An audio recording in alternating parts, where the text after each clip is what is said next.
Sorry. Oh, I hope you all heard that. This meeting is being recorded.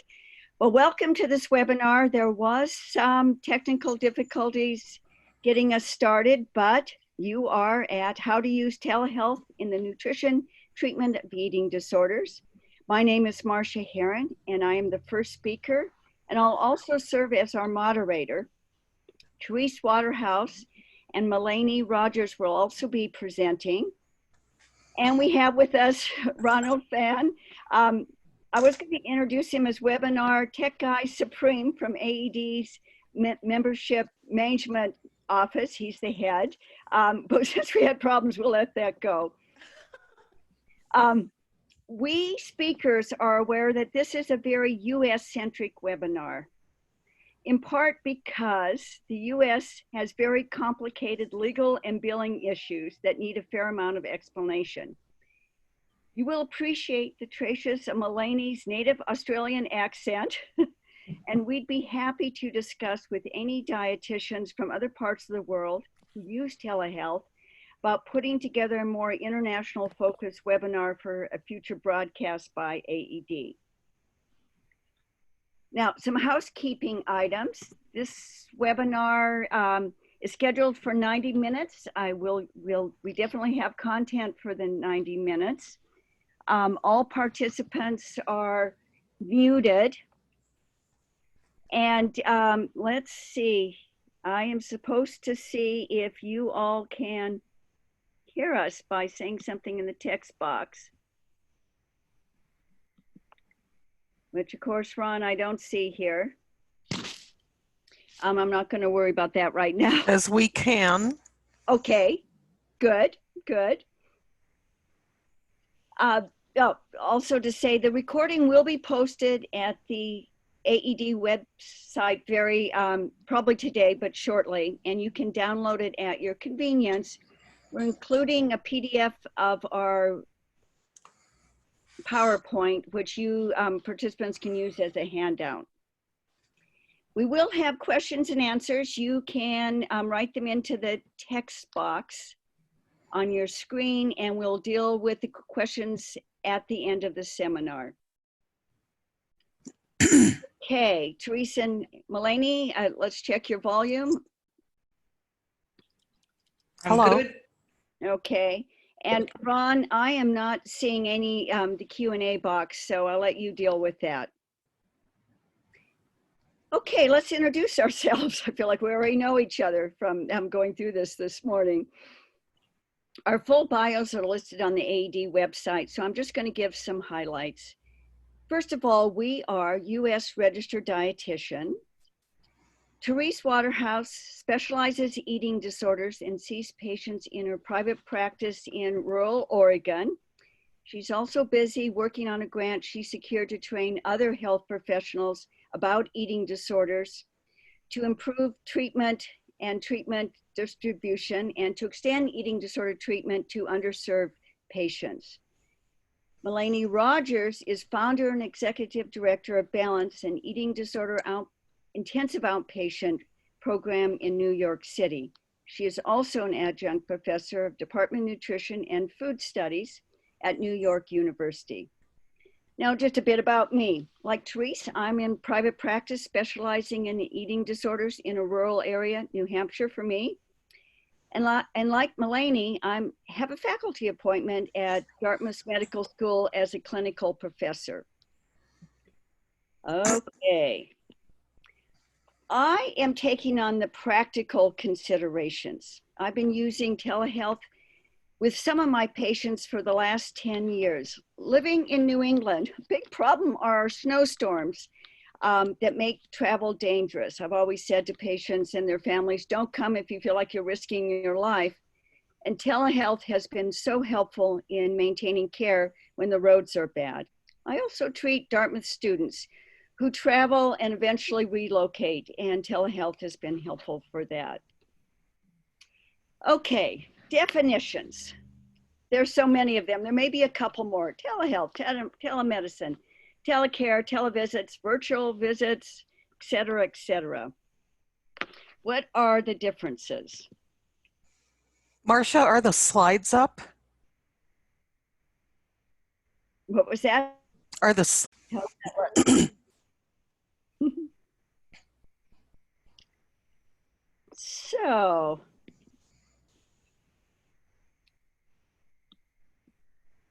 let's talked about that there are a lot of words for telehealth, telemedicine, which are correct.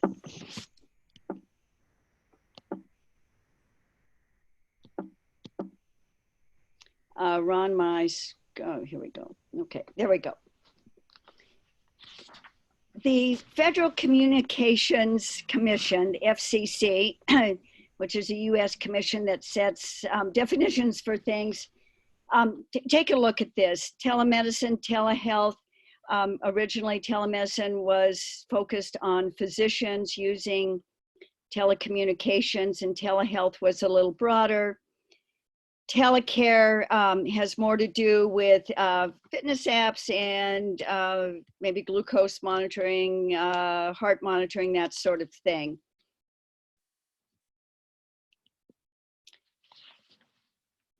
Medicare. Medicare is the US government health program for people over 65.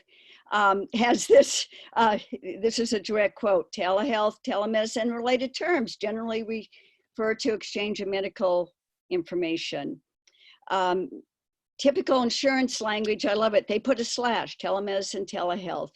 The Academy of Nutrition Dietetics uses telehealth. I tend to use telehealth. You can use both. I wouldn't use telecare, and who knows about televisits and virtual visits, but I think we all know what we're talking about. So rest assured, there are no very clear differences between these terms. Okay, some more terminology. Again, apologies to our international listeners. I hope you don't have to deal with all this, though there are some good things about it. HIPAA, which is the Health Insurance Portability Accountability Act, and it's designed to protect the privacy of patients' medical records, health information. A telehealth HIPAA-compliant platform is a website that promises the same thing.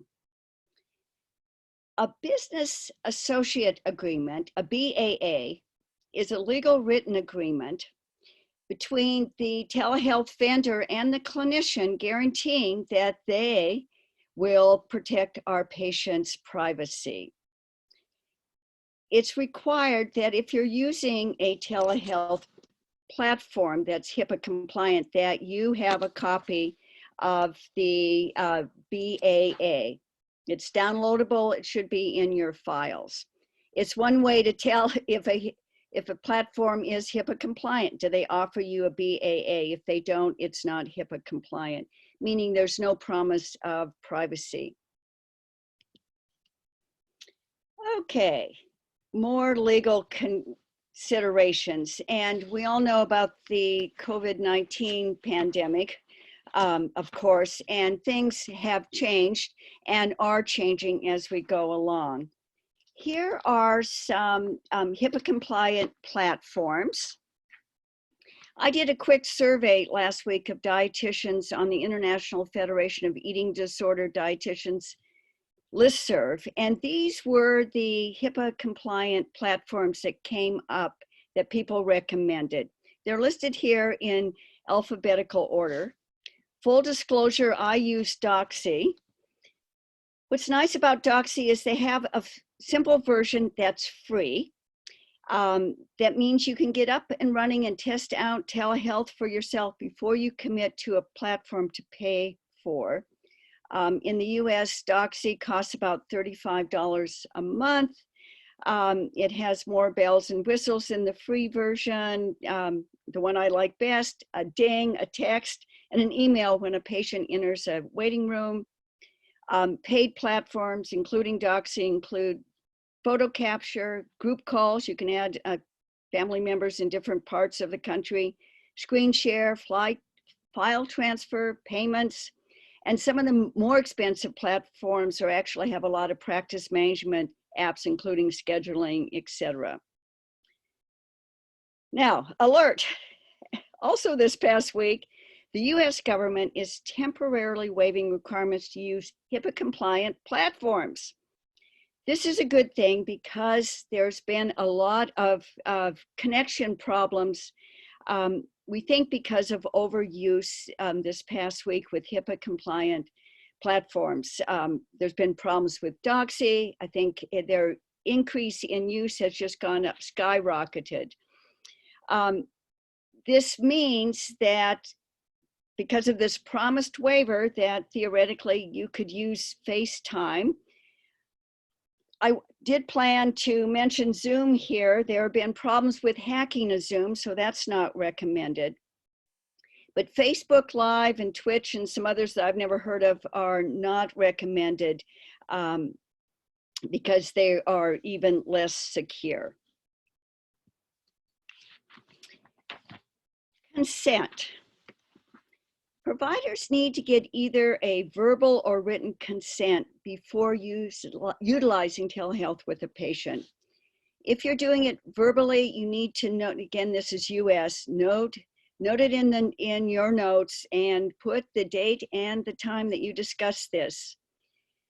Consent should, and we'll talk more about this, include emergency numbers for a friend or family member and local emergency services.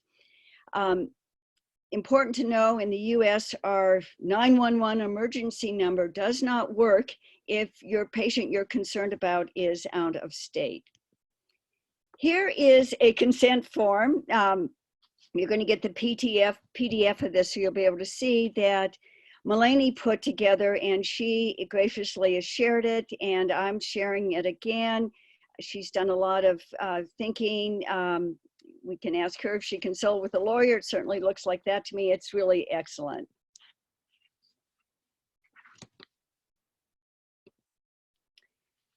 Licensure issues. And I'm saying here again, before, during, and after COVID-19. Oh my, and don't get me started on this. The idea that we have registration nationally for dietitians in the US. We're called registered dietitians, but many states also have licensure rules and some do not. This is a map that's really quite helpful, and it changes. This is the brand new one that I needed to upload last night because it had changed since yesterday. It's on the, it's open source, meaning anyone can use it. It's on the Academy of Nutrition and Dietetics website. And what you can do is hover with your mouse over any state and up will come the regulations and a connection to the state's licensing board if they have one. This is hard to read, some of the details in the legend, so let's go over this, of what this means. Now, this looks a little bit like who's being ordered to shelter in place map in the US, but it's not. Red states, or one of our political maps. Practice exclusivity means that a state license is required to practice MNT, which we use to signify medical nutrition therapy, which by regulation is what dietitians provide in the US. A green state means that dietitians are licensed, but no license is required to practice MNT. So you could be a licensed dietitian, but you don't need a license to practice. Yellow states means that the state restricts the use of the title to call yourself a dietitian, but there's no board and no license required. And gray states, basically, it's the Wild West. Arizona, no regulations, no license required. So, can you practice telehealth across state lines? The simplest and most straightforward is the RDN, registered dietitian, is licensed in the state that she is or he is located in, and in the state that the patient is located in. Vermont and New Hampshire are practically 2 states, small enough to be 2 states. I'm licensed in both states, been no problem at all. We can practice across state lines if we're treating patients in green, yellow, or it says white here. That was a change that A&D made last night. Is now called a gray state. I like that better, regardless of what state the registered dietitian in. Some states, though I have not heard of one, may require special licensing to use telehealth. I know that's true in some states for therapists, and call the state licensing board if you have a question about that. Unfortunately, I've tried to call some state licensing board and they are not picking up. They are overwhelmed. They don't even answer emails. They just say, go to our website, which didn't answer my questions. Okay, now just to top it off, the Department of Health and Human Services this past week says it will respect good faith efforts when it comes to HIPAA. So in other words, if you're trying, don't worry about it. And states are being encouraged to support telehealth, and Medicare has really softened rules, allowing FaceTime and telephone sessions to be billed as telehealth. And our Vice President, Mike Pence, said on March 18th that medical professionals are allowed to practice across state line without a state license. I've tried to find that in some regulation. I have not found it. And we're kind of in a place in time where who knows. Malpractice coverage. In the US, dietitians and most health professionals are required to have malpractice. In other words, you have some legal protection if you get sued. A major coverage provider for dietitians is Mercer, Pro Liability, and Liberty Insurance. I love how they say it. They say they do not exclude telehealth, telemedicine services. I'm trying to get through to talk to them to get something a little stronger than that. A&D assures me that that means we're covered, and they make it very clear that it is our responsibility as a practitioner to make sure we're doing everything right. Check your malpractice insurance for telehealth coverage.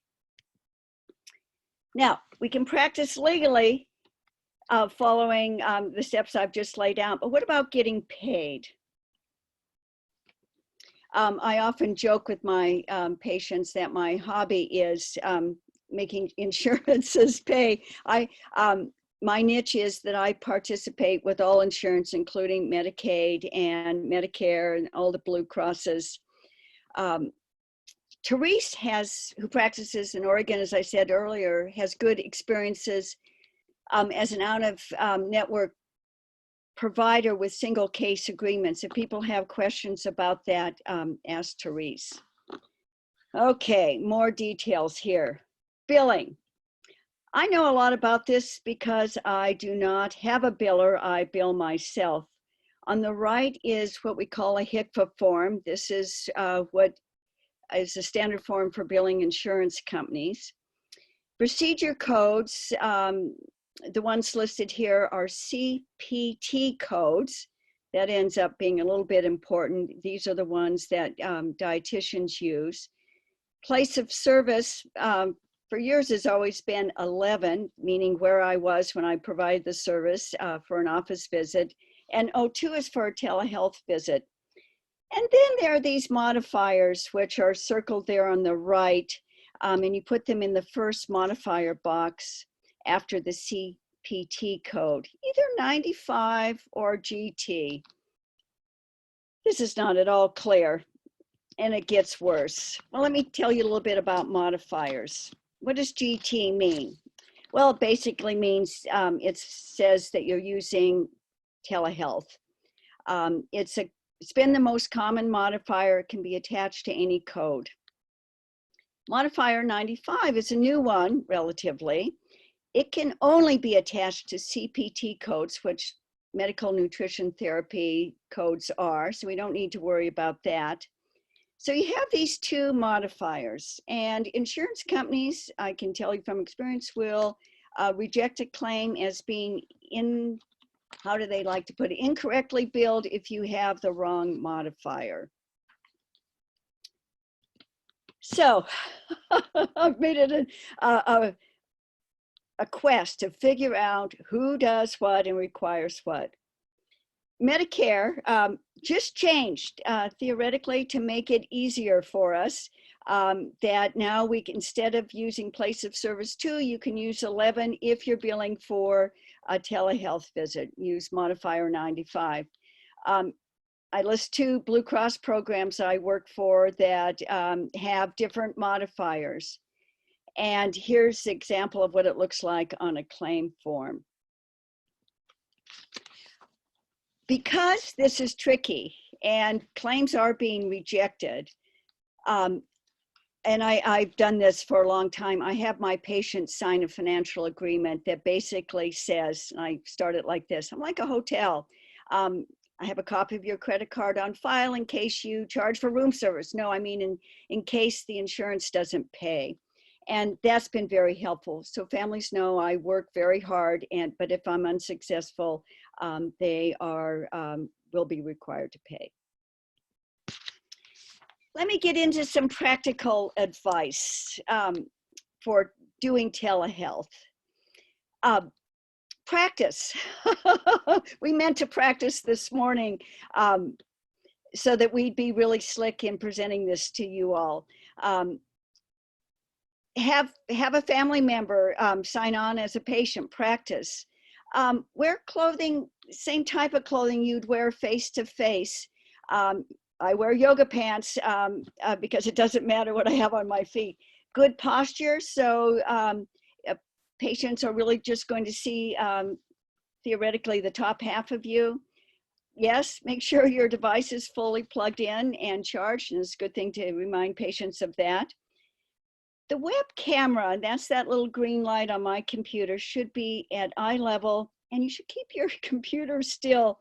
Man, I've been on a carnival ride. It feels like as patients walk around their room or drop something and they're moving their computer around. No, we don't want to do that to our patients. Earbuds or a headset can increase privacy, though I've found with connection problems, my Bluetooth earbuds seem to add more static right now, so I'm not using them. Eye contact. I focus on looking at my patient's eyes and instead of looking at the camera, because you can start moving your eyes around in a funny way. I had a new patient say to me, Marcia, why are you looking to the side? She was brand new. I had met with her face to face. I said, oh, I'm writing notes. She said, oh, I thought you were checking your email. So it's good to talk about some of these things with patients. I always start, as we did today, with, and ideally I start with, I can hear and see you. Can you hear and see me? How's my volume? I've been told that I shout. I'm probably shouting now. I think I have the psychological idea that my voice needs to carry across the country or across the world, and that might not sound natural to a patient. Most of these programs have some in-app functions so that you can communicate with a patient via kind of a text. That's good. Though if things aren't working well and the patient can't hear you and you see they're panicking and you're panicking, ideally I have their patient's phone number and I'm holding up my cell phone and showing it on the screen, meaning I'm going to call you and we'll talk this through. And that's been very, very helpful. It's also helpful to have some other options that you've talked with your patient about if telehealth fails that you can use, because during COVID-19, we have some flexibility. Again, Zoom is being hacked, so I wouldn't recommend that. Another interesting twist is that when the connection's bad, there often is a lag time. So it's really easy to talk over the top of each other, and it's kind of embarrassing. I recommend laughing when that happens, and you kind of get into a pace with that. I've mentioned telling patients that you'll be writing notes. I want to say just a few words about, I do family-based treatment techniques, FBT, and coach family meals. I would not do that. That's suggested as the second visit in a FBT session. I would not recommend that. As you're all getting used to telehealth, to do it much later in treatment if it's necessary, meaning the family's having trouble. And we're finding just in general that coach meals may not be necessary for many families. Now, as far as taking care of yourself, oh my gosh, I am sore, tired, stiff. I realize that I don't move my body around as much as I'm trying to stay still. So it's important to get up, stretch, do some yoga, walk around, go to the bathroom. Telehealth sessions, many have commented on this, quickly become intense, which is interesting. And it's important that you give yourself a break, and maybe you can't see as many patients doing telehealth. So I'm going to end shortly with a few words about the benefits. The telehealth really decreases barriers to care. Families that don't have cars may well have, and you can do telehealth over a phone as long as they can connect to the internet. Childcare needs. I had a patient I met with last week over telehealth. She's home, a lawyer, kids are running around. She's in the bathroom talking to me, but she's taking care of her kids. Her son comes in and says, "I need to poop, Mom." She moves off the toilet, keeps talking to me, and he poops, and she reminds him to flush, and off we go. And telehealth basically also provides treatment for patients who do not have geographically local treatment that's available. There's not much research on telehealth, but there is some. Younger patients like it. Patients usually like it better than clinicians. If the patient likes it, they will find it more effective. Patients often feel very heard and listened to. Interestingly, there's been some sense that patients feel less judged by their bodies because it's just their head in the session. Gives you a chance. I've found it really interesting to see people's home life. Dogs and cats and support animals are walking through, being introduced. You can go with the patient to look in the refrigerator if they want you to. You could technically, I suppose, go to a grocery store with a patient. You could be present while they're eating. Melanie will be talking more about that. Where to find help if you're having trouble with some of the issues that I've mentioned. Call the insurance company. Look at provider manuals. Get a provider representative if you don't have one. Call them, email them. Like I said earlier, state boards are good if you have a question about whether you can practice in a state, but right now they're too busy. There are some wonderful resources online at these organizations, and I'm just going to flash them up here. You'll get these all in the PDF, AED, IADAP, nice webinar from the psychologists, a lot of resources on the Academy of Nutrition and Dietetics website, most of which are open sourced. And if you are a member, the telehealth office hours on Wednesday have been very, very helpful. I recommend that. So, Therese, are you ready? Yes, hopefully you can hear me. I can. Good morning, everybody. So I am going to quickly go through what I consider some important information about assessing physical states, and also how this has changed not only when we're on a telehealth platform, but also in these very surreal times during the current pandemic. So what is missing in telehealth that in-person visits offer? Of course, in-person weight checks, checking for things like water loading, checking physical signs and symptoms, visual appraisal of weight, and the ability to check for potential weight loading. And then, excuse me, being able to readily have medical checks during the stay-at-home time. So often, patients have a harder time being seen by their doctor, or I'm living this right now. I have 2 college-age young adults who lived here, but the college is closed. They had to go home and live with family where they don't necessarily have a PCP established. So this is, excuse me, especially important for patients as they near a critical condition. So if you have patients that you're quite worried about, maybe medically tenuous, this is what I'm focusing on. And this information is internationally relevant. So stay with this slide. So who else can check various medical states? How do they do this, and what do they do in case of an emergency? So I'm going to briefly touch on training of parents and support people. That's what I've been doing. I'm doing it with several families right now. Checking in via telehealth. I think it's important to always be mindful of what we can actually see. It's important to report to other people on our treatment team what we or others can see, others being family members and supportive others within the household, versus often what the eating disorder may want us to see.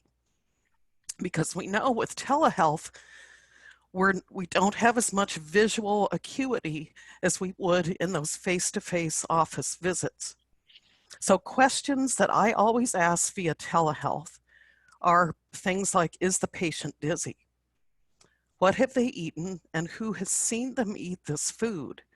If I'm doing FBT-informed care, I'm going to be asking parents to ask this of their child or adolescent. And I'm going to be asking parents to be the eyes and ears for us in terms of what food have they seen been eaten. And of course, that's pretty typical in FBT. And then also, is the person weight stable? And we'll talk about weight checks in just a second. Finally, all of us doing telehealth as nutritionists and dietitians need to set up some sort of communication with medical providers. If we need to transmit to a medical provider some critical information, how are we going to do that? Can we call? Can we text? I'm doing all the above. I have a line into a few doctors who I know will respond to me if I hear some information that increases my level of concern. And so what we are in effect doing as allied health professionals is really sparing the time of doctors who are on the front line and who may not be able to be as easily accessed by patients. And this is important. Our license in the United States allows us to take or receive medical information from family and supportive others, but it does not allow us to interpret that. So that means you might have a parent tell you, I took their pulse, it was 48. I can't say, oh, they're bradycardic. What I can do is contact the medical provider that I've set up a line of communication with and let them know that. And then let them take over from there, or make the decision, do we need to go to a higher level of care? And of course, that's also dicey in these times. We don't want people to have to go into the hospital or into the emergency room. Okay, next slide. So weight checks. For patients with weight checks as part of their treatment, or patients who need to gain weight, first we have to ask ourselves, do they know their weight or not? All of us putting together this webinar said and agreed this is not the time to unblind weights if they have not known their weight. That seems pretty obvious. I'm sure everybody here would agree. For those who know their weight and are an adult, they can take their own weight. Here's a digital scale that is recommended. Leave the scale in the same location for better reliability. The patient can take their weight during the telemedicine session and then show it or provide it to you. For those who don't know their weight or prefer to not know their weight, or whose treatment team thinks knowledge of weight is not useful, have supportive others or parents and family check the weight. and then hide the scales. If the client is an adolescent or child, have the parents take the weight. Okay, next slide. So families can learn to take a pulse. And by families, I mean, I'm using this quite broadly. This could be roommates. Maybe it's roommates. Maybe it's a spouse. Maybe it's close friends. Where is this person staying at home under these stay-at-home recommendations? So I consider that their family. Family members can take a pulse, check blood pressure, take temps, monitor blood glucose. They can ask about and monitor for symptoms like dizziness, racing heart, seeing stars, blacking out, fainting. They can certainly watch for signs of purging by any means or over-exercise. They can watch for signs and symptoms like edema, shortness of breath, and they can certainly ask about the intent to self-harm or any talk of suicidality. And I checked this advice with Dr. Suzanne Dooley-Hash, who is an emergency room doctor doing amazing work even as we speak. She's also an eating disorder specialist, quite active in the AED. She vetted this and she also agreed these are good things to train family and supportive others to do. Okay, next slide. So I have actually sent this to several families currently. This is a resource right here, is a good site that you can send to family members so they can just see visually how to take a pulse if they're unsure of how to do it. General guidelines then are if the adult pulse is below 50 beats per minute or the adolescent pulse is below 60 beats per minute, this is cause for concern. So we need to report this. And of course, the low pulse can be due to various reasons, but if your client has a history of low food intake and weight loss over time, it could be due to the effects of malnutrition. And so again, on our part, we're also trying to monitor food intake as much as possible, often through the eyes of those supportive others who we are relying on to really help us with our job. Okay, next slide. We can also take tidbits from the nutrition focused physical exam. So there was an article in today's Dietitian, it's referenced here. From that article, I took just a few tidbits that have to do with malnutrition. So these are people that have become malnourished over time. You can decide which of these you think might be useful to ask supportive others or family members to do. It's hard to see some of these things via telemedicine. You can also ask family members to do the simple check of capillary refill time. You can see how to do that at this site. You can have family members check for pitting edema. And again, as the RD is able to teach people and go through with them different aspects of what we would do in the nutrition-focused physical exam. Okay, next slide. In talking to doctors, they don't recommend that we try to teach supportive others and families how to do orthostatic vital sign measurements. Instead, it's important to teach them the signs and symptoms that might result if somebody's orthostatic, which we discussed earlier. For example, being dizzy, seeing stars, shortness of breath. I do keep this on hand to provide to healthcare providers in case they may have forgotten this protocol because this does get done incorrectly. So I keep this on hand. I look at it myself. I make sure, especially in the case where if like in the case of the college students from here, one of them is in a different state where she has not established a relationship with the PCP. She's in the process of it currently. But if I have a chance to talk to that PCP, or I could even give this protocol to her family to pass on to the PCP, that could be useful. Okay, next slide. So when do we know we're in trouble? What do we do about that? When do you refer to the ER, which none of us want to do at this time? ERs are just packed with people who are critically sick. That said, it is important to have in front of you a set of criteria that then you communicate with the person's PCP or a doctor near where they are that you've been able to establish some type of communication with. So next slide. The next slide I hoped was the medical care guide from the Academy for Eating Disorder. But this is also, so I keep on hand this letter. It's a letter that was developed by doctors to give to a patient in case they suddenly had to go to the emergency room. And this also shows hospitalization criteria. Many of these criteria, of course, supportive others and families won't be able to get at home, but some they will. Nonetheless, it is important to put this in the hands of the person's PCP and or their family should they have to go to the emergency room, just to make sure some common errors that can happen in the ER don't happen. Okay, next slide.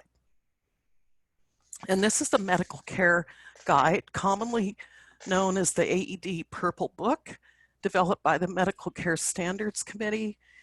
It's available in many languages. You can consider whether or not to provide this to families in support of others. I would discuss that with your treatment team if you are able to be in touch with the whole team. We don't want to scare people. They're already nervous enough about the COVID-19 situation, so we don't want to scare them more. However, I always keep this on hand to provide to other doctors or to read them sections such as hospitalization criteria. Okay, next slide. So these are just some things to think about. During this current pandemic, we're asking families and supportive people to do things that normally they wouldn't do. Normally, our patient would be in the same town with their PCP, and they would have regular office visits, especially if they were very acutely ill or close to being medically unstable. So they would be continuously monitored. In this situation, if that can't happen, we're asking families and supportive others to step up and do that. And we as nutritionists are sort of the intermediaries there. We can do the training of families and supportive others. So, and that spares the time of the frontline doctors. We still have to have a direct line of communication to PCPs and others for support. Evaluate your community. I'm in touch with a lot of people that are in very rural areas, so they don't have a lot available, but know what's available, who is available, and understand how overburdened some healthcare facilities are due to the COVID-19 pandemic. So the fact, and this is a touchy subject, I think, the fact that healthcare facilities are overburdened currently could be a motivating factor for patients, families, and supports to work even harder toward recovery. But again, I think this is a conversation to have with your treatment team. It also requires us to really know our patients and their families and how to speak to them about this. Okay, that's it. Thank you. Thanks, Therese. This is Melanie Rogers, and I'm going to be walking us through higher level of care issues. I'm based here in New York City, so we're kind of in the epicenter of things at the moment, unfortunately. And so the following slides just walk us through what we've done to take my outpatient treatment clinic balance from being fully in person to fully virtual over the course of just a couple of weeks. Next slide, please, Marsha. And the next slide. So this is just an outline of the programming that we offer at Balance, just to give you a sense of the magnitude. So we're an outpatient centre. We have a full day program, IOP, Saturday program, and then weekly groups, meal supports, and individual services. So my estimations were we had over 100 plus hours of programming with 100 plus, in fact, I think it's near to 200 clients that we needed to move over to virtual programming, as I said, within a matter of weeks. No easy task, and I think many of you who might be signing in for this webinar are grappling with, how do I do this? What do I need to know? Oh my goodness, will clients actually move over onto a virtual support with me? So there's a lot of fear and anxiety, I'm sure, that many people are grappling with. Next slide, please, Marsha. So this is what we did. So when we first started to see what was happening in Italy, I came in and spoke to my team. It was 4 weeks ago. And at that time, my concern was that the inevitability that someone might come in and have the virus and we would need to go into a 2-week quarantine. That was kind of the initial scenario we were planning for. We certainly were not planning for a repeat of what was happening in Italy at the time. So fortunately, we started to research platforms. Obviously, we were looking for HIPAA compliance because this was before a loosening of the regulations came up. We settled on Doxy, we set that up. Then a week after we set all that up, we took over one of our all-staff meetings and did an intensive training where we had everyone, they had the luxury of having everyone on site to do that. We then went virtual with most of our programming, but some of our clients in our day program wanted to continue to come in. And this is again just before they gave us the mandate to close all facilities. As a mental health clinic, we are actually technically considered essential.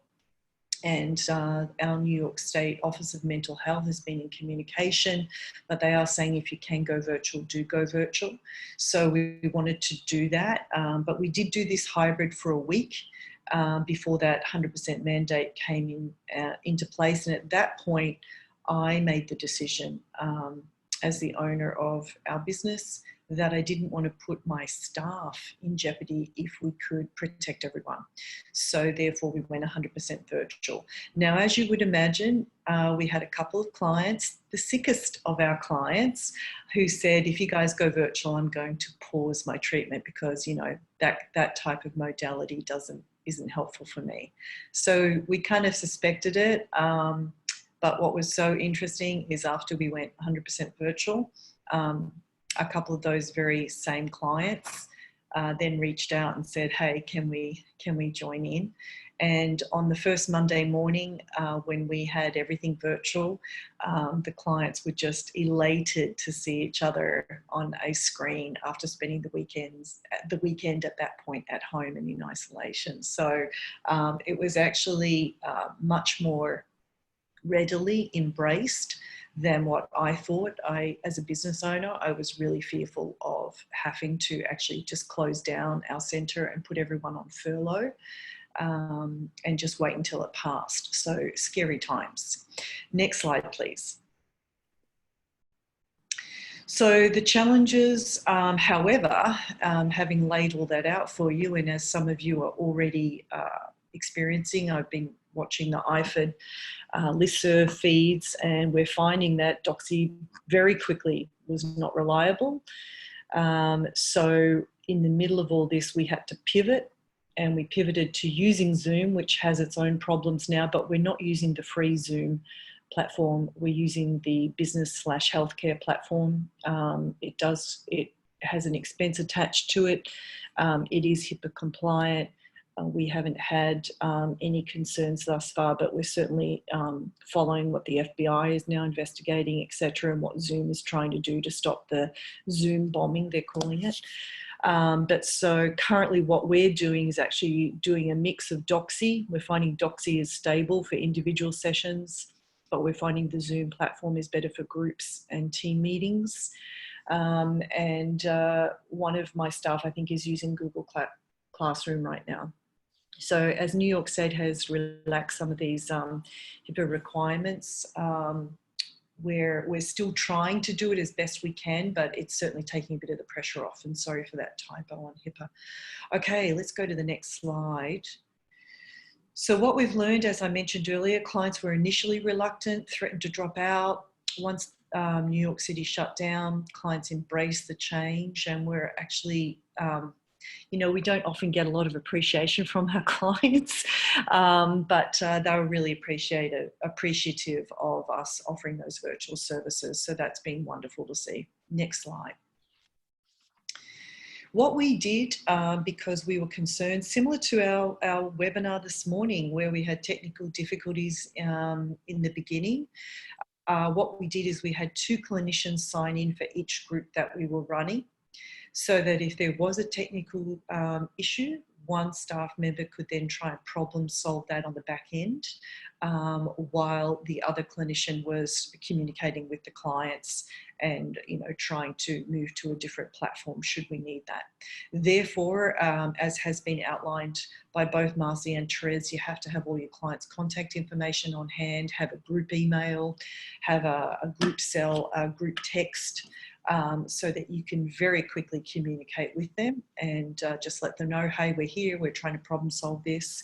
And then it may sound very straightforward, but you would be surprised. You need to have all your work materials available to email and download for your clients if you're running groups that have some kind of structure to them and topics, etc., and certainly worksheets, etc. So having all that readily available is pretty essential. Next slide, please. So what we've learned with particular, because we have programming with which is groups, therapy groups, but also meal support. Meal supports are a little bit extra tricky, as you could imagine. So what we did is that we actually did a portion training for our clients before we went 100% virtual. And for new clients that are joining us now in this virtual platform, on this virtual platform that we're on, we're actually, we've videoed a portioning training on a webinar so that we can show them that and have them portioning their own food at home. We also have extra staff on the group sessions so that we have eyes on each client. So we have up to 8 clients in our groups. We do max out around 8. So I am having actually 2 to 3 staff per meal, so that one staff member can be supporting 2 of those clients, another staff member is supporting another 2. We were easing back slightly on the intensity of the food exposures that we were doing because of the added stress of being at home and in isolation, etc. Particularly around the time that we pivoted to this platform. But now as we're kind of settling into this new norm, we're finding that we can actually start to go back to increasing some of those food exposures. We are relying on Recovery Records, which is a wonderful app that we use with all of our clients. And we're using that to kind of fill in the gaps a little bit more with meal compliance and food behaviours, because we can see readily what our clients are doing daily in between groups and in between sessions. Case by case on how to handle weigh-ins. Therese did a great job of walking us through some of the different options, and so we are using a variety of those options with our clients. Next slide. We're finding that our clients are learning how to deal with the flexibility. For example, if there's a time lag with the video, if something doesn't sync up in time. We are seeing, of course, a change in dynamic, as I'm sure at this stage many of you are seeing, where you have to kind of deliberately take turns. So there is a little bit of a learning curve there with how to set up a different dynamic. And absolutely, as Marsha has mentioned, and also Therese, it is an extra level of work for our clinicians. I'm acutely aware of that. And so have been really trying to offer extra support to our clinicians. And as Marsha was saying, you know, encouraging them to make sure you get up, you stretch, you take a little break, you may need a little bit more time between groups. So we're having extra staff come in and work, take over different groups to give some of our clinicians a little bit of a break. And the next slide. What we've noticed, or what we are reporting, excuse me, with the Recovery Record app, with uptake and engagement, just one thing there is a terrific stat here that, you know, Recovery Record has really helped with clients being a lot more on top of their daily recording of what they're doing. And actually a wonderful statistic here is that it tends to surpass pen and paper at only a 10% rate there, whereas 71% of clients are completing their daily intake assessments on recovery records, which is pretty awesome. So this is just some data of what we're seeing at Balance, with 12 of our clinical staff currently using this with our clients. And the next slide. And the data, what we're seeing, because we're really grappling with that meal support piece, we're able to therefore scan more successfully for consistency with meal take rather than just verbal reporting. We're able to see time between meals, completion of meals, emotional triggers, and also feelings around eating, portion sizes, variety, hunger, fullness, and also pictures. We're having our clients take photographs of their food. And thought logs, black and white thinking, we can see that, food judgment, body judgment. And what I've done to try to provide more support for the clients and for the staff is I've given the staff more administrative time to actually scan through recovery records on a daily basis for our clients, and then just write a quick word of support or a quick little emoji with a thumbs up. Just to let the clients know that we are with them and support them and see them in between sessions. And the next slide. And so this is, and also the great thing about Recovery Record is it does collect data with some questionnaires that the clients fill in at baseline, and then at 1 month, 2 months, and 3 months. And so this is just some data that we've seen that takes no effort on our behalf, and certainly very little cost other than what we have with our subscription. And we can see here that symptoms are reducing over time, which is wonderful to be able to share that with each of the clients and give them their own feedback here. And the next slide. Team morale, that's a big one. I've been very conscious of just my own experience through this shutdown and stay in place and shelter in place. I'm a parent. I have a 6-year-old running around in the background who's home from school. It's tough. This is really tough. So, you know, I wanted to be able to also support the staff. So we have twice weekly all staff meetings. We're taking the first 5 to 10 minutes to just check in on how everyone's feeling.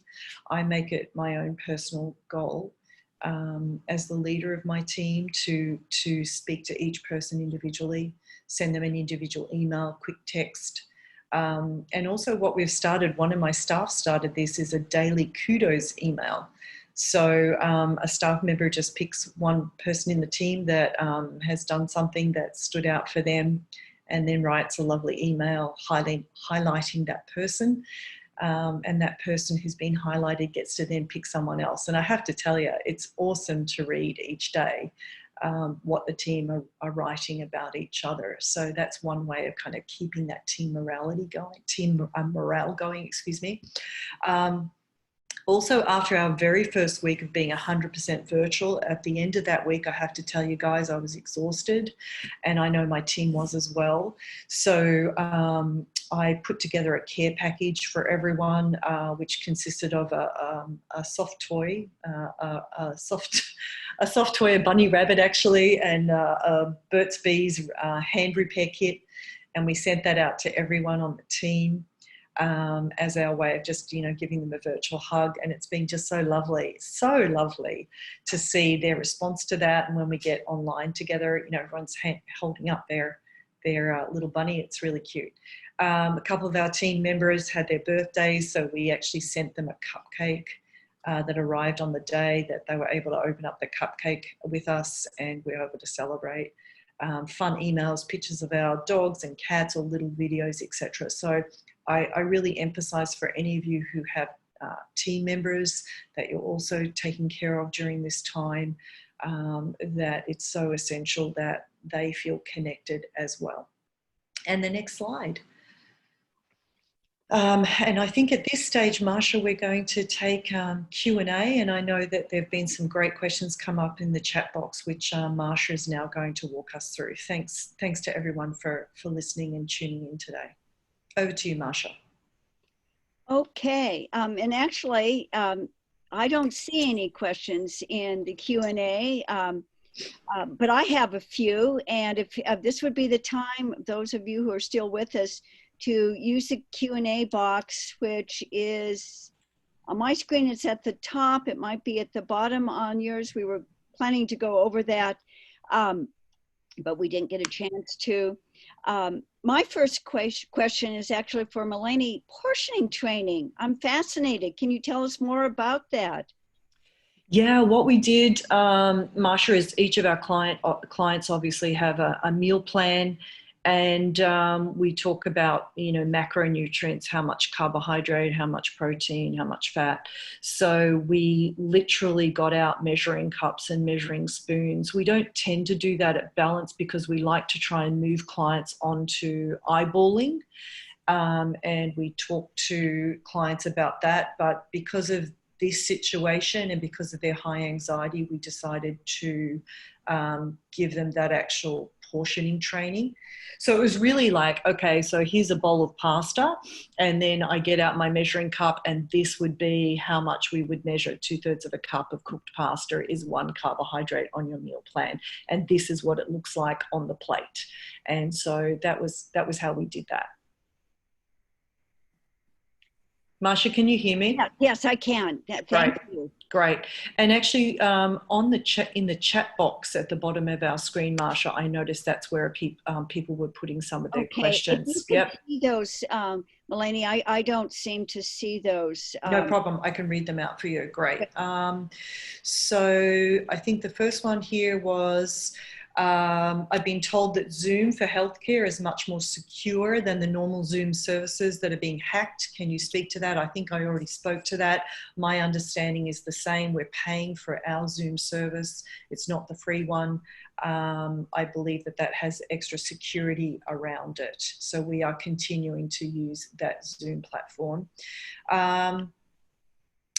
So this one's for you, Marsha. If RDNs, if registered dietitians can treat a patient who is in the green, yellow or grey states, regardless of where the RD is located, why did you then choose to have licensure in both states, Vermont and New Hampshire? Well, this hasn't always been true. And the other question I have yet to figure out is, will third-party payers say in Connecticut pay me for seeing a patient in Connecticut or New York? It insured, I have double licensure because insured payment. And that's still a question that I'll be figuring out in this next month. Yeah, great. Another question is, do you know anything about the code G0108? Say that again. Do you know anything about the code G0108?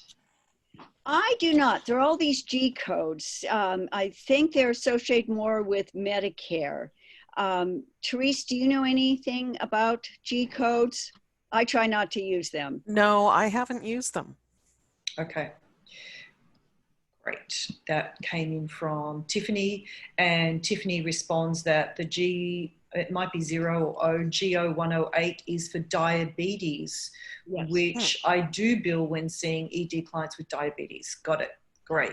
Yeah, that's a Medicare code. It's not a CPT code that we would, that generally as a procedure code.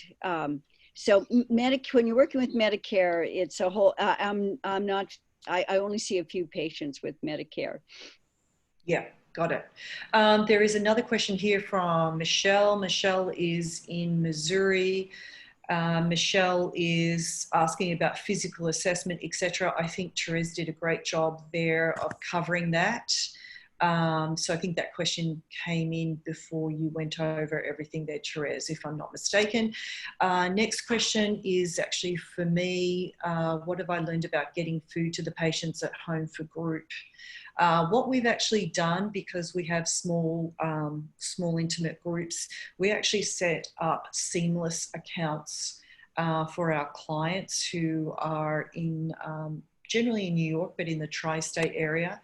And we are actually ordering food for our clients and having it sent to them for lunch.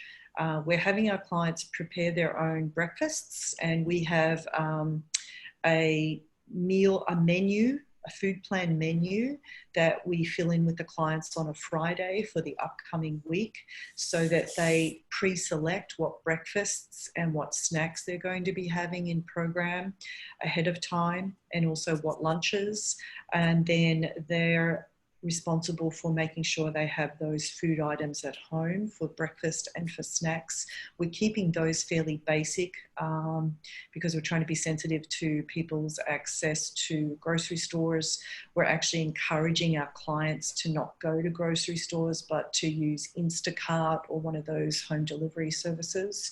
And then, as I mentioned, we're doing seamless and we're taking on the responsibility of that for them, for our day program. For our IOP, which is our evening program, we're having the clients cook their own foods. So again, we are pre-approving, if you will, or pre-discussing a week ahead of what those meals are going to look like, so that we're trying to make sure that we have variety, and also working with each client on challenge foods during those meals.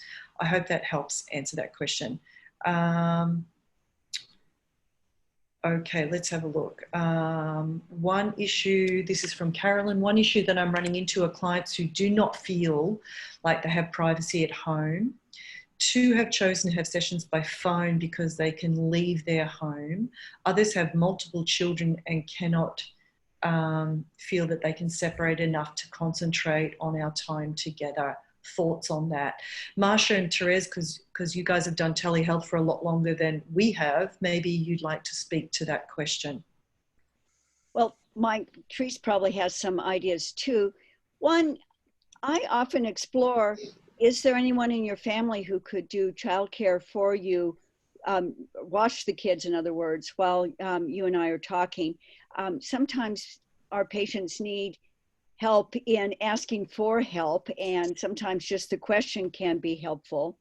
The phone is a good idea, and usually most people's phones, except my husband's, connect to the internet, and they could connect to us through a telehealth platform, or we could connect with them on their phone, so that's not a problem. I've had sessions with patients. She's in the she's getting her tires fixed. She's I worry some about her privacy, but that's her choice, and she's talking with me, or going on a walk. And patients that have little kids running around, I'm kind of amazed. The kids aren't really paying attention.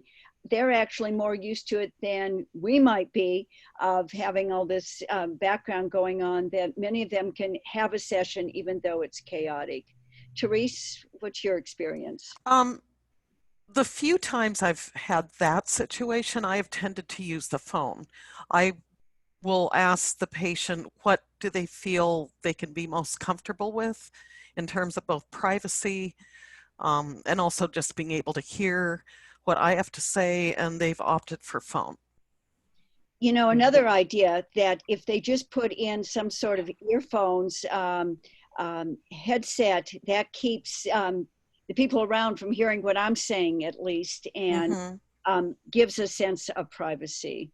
Absolutely. And I would say at this time, as a mum with a young child, screen time has gone up for my daughter. And if I don't have childcare support around me, I've selected what are the most important meetings I need to be on with minimal interruption. And we've picked out a favourite movie for her to watch during that time. You know, I know that's difficult with a lot of kids, and it doesn't mean you're not going to get interrupted, but I think everyone is trying to be flexible right now. But those are some of the things that, you know, we're all trying to do. Because I'm in New York, so we're in an apartment. There's not a lot of separation, you know, it's hard. Okay, we've got a couple of other questions here. One is, are there any parts of what you've been forced to do with COVID restrictions that you plan to continue afterwards? Well, I can speak to that somewhat because actually I have in the past, even before the COVID restrictions, I would train parents to look for certain signs and symptoms, take a pulse, things like that. So those have kind of continued both prior to the current restrictions and during, and I'll probably continue afterwards. I find that parents, especially with adolescents, if you're using FBT informed care, you know, they really appreciate it. It helps them worry less if they can do something to assure themselves. Oftentimes the parents are so worried, and it gives them a sort of heightened sense of power over the situation, that they can actually be an agent to collect information that's important. Absolutely, absolutely. And I think, you know, because prior to this, we weren't using telehealth, unlike yourself, Marsha and Therese. But I think that there are some things that I'm learning that we will certainly continue to utilize. One of them is having staff work from home more. And another thing that we did once a month, I've been running a free contemplating recovery support group at Balance. I'm a recovered clinician, as some of you may know, and so I like to be able to relate to clients who have reached out for help but then have become a little bit anxious and then have kind of gotten cold feet, which is part of the ambivalence of the illness, right? And we had over 80 people inquire to join up for that support group. And usually in person, we get about 15 people once a month. We had 80 people sign up. So we broke it into 2 free support groups on Saturday, this Saturday just gone, 2 groups of 40 each. We had people calling in from Croatia, Colombia, and a multitude of states here in the US that otherwise wouldn't have had access to that free support group. So I think there are things such as that that we'll continue to provide because that's a free support group, so it kind of doesn't affect licensure and regulations and such, because it's much more of an educational kind of session and not MNT or counselling, individual counselling. So that format does work well for that. But yeah, I think that there's a lot of different, we're looking at a lot of different things that we could continue to do after the restrictions ease up that might behoove our clients, especially because, as you pointed out, Marsha, a lot of our clients really, really like it and want to continue, you know, like the option, I should say. There's certainly a lot of benefits. I was a little bit reluctant, shall I admit, to moving on to telehealth. I mean, we had to, of course, but in the previously or prior to this, I, as a clinician, don't love doing phone sessions. Because I miss out on the body language and such, but I am finding with the video conference piece that you can still pick up on a lot with your clients. So that's something to consider. Another question here, if I may, is regarding for a first-time patient that needs a complete nutrition assessment, can it be done by telehealth? I would just say straight off the bat, absolutely. We're doing all of our intakes virtually right now. The psychological aspect as well as the nutritional aspect. And I'm sure that for Marsha and Therese, because your practices are virtual, that you would be doing the same. Yeah. You know, to kind of link these two together, I expect that I will have more telehealth percentage of my practice after all of this is over, I'm even more comfortable. And I think the main thing is my patients who haven't done it really are liking it. And I treat a lot of professional people. They really like that they don't have to commute to and from. It seems easier for scheduling. And I don't really see many limitations. I'm liking the conversations we're having about weight, the exposure aspect of that. I've never been one, I have nice furniture in my office. I haven't really liked patients coming in and having a snack on my couch, but I love being with them when they were having a snack over telehealth. Yeah, absolutely, absolutely. There's a couple of questions coming in the Q&A box here, and one is some clients prefer phone to Zoom, perhaps related to acuity, and it makes it more challenging to connect with them, and I'm wondering if there's some verbiage to help motivate them to use Zoom and use the video aspect rather than just phone. Thoughts on that? Well, the first thing I would say that the odds of having it covered by insurance, if that's what the patient wants, is slimmer. And I wouldn't guarantee that at all unless they had Medicare, and Medicare doesn't cover the treatment of eating disorders. So, that's one thing I would say. And though if the patient is private pay, I'm pretty open to doing with what the patient finds comfortable, or at least starting with that. Great.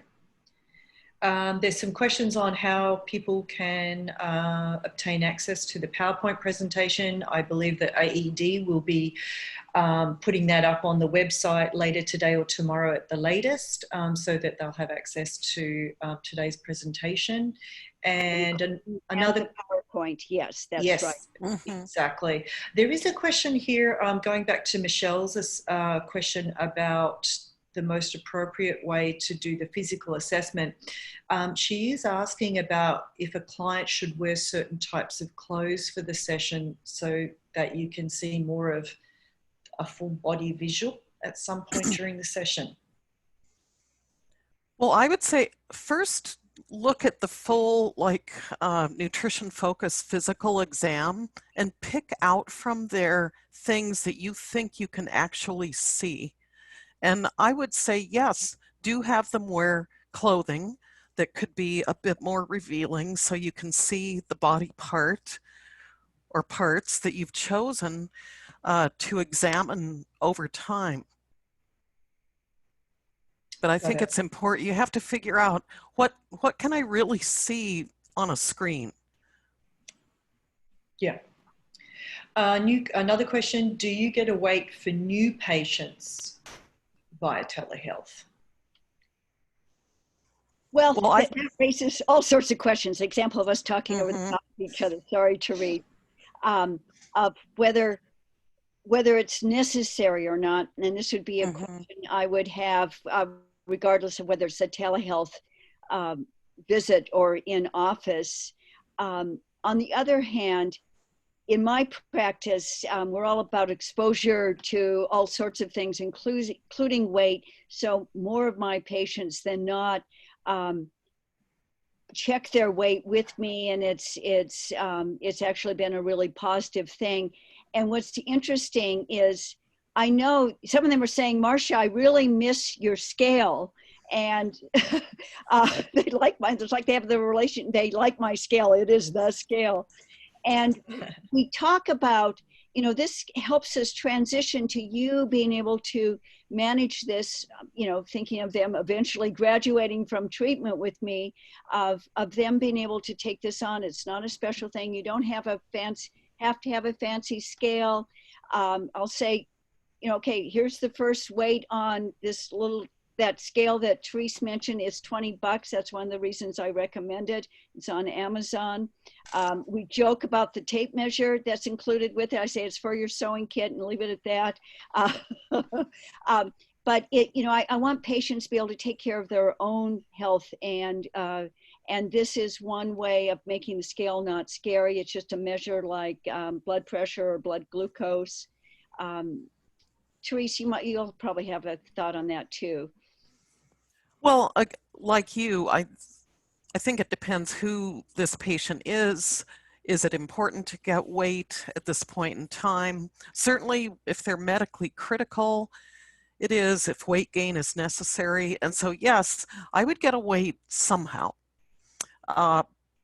There's a few that will weigh themselves. I'm thinking of children and adolescents. I see quite a few adolescents, and it's not always recommended. I know in pure FBT, it is recommended for them to see their weight and know their weight.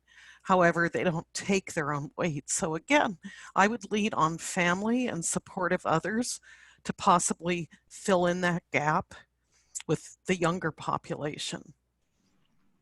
Great. And I believe that's the end of the questions that I can see here. If we've missed any, please don't hesitate to email us. Our emails are listed here on this final slide. And anything else from Marsha and Therese? Everybody be safe. Yeah, and wash your hands. Absolutely, absolutely. Thanks for joining us. Yes. And sorry about the rough start. Again, I think it was a Zoom problem, just to make our points. Thanks for everybody's patience. Stay safe, everyone. Mm-hmm.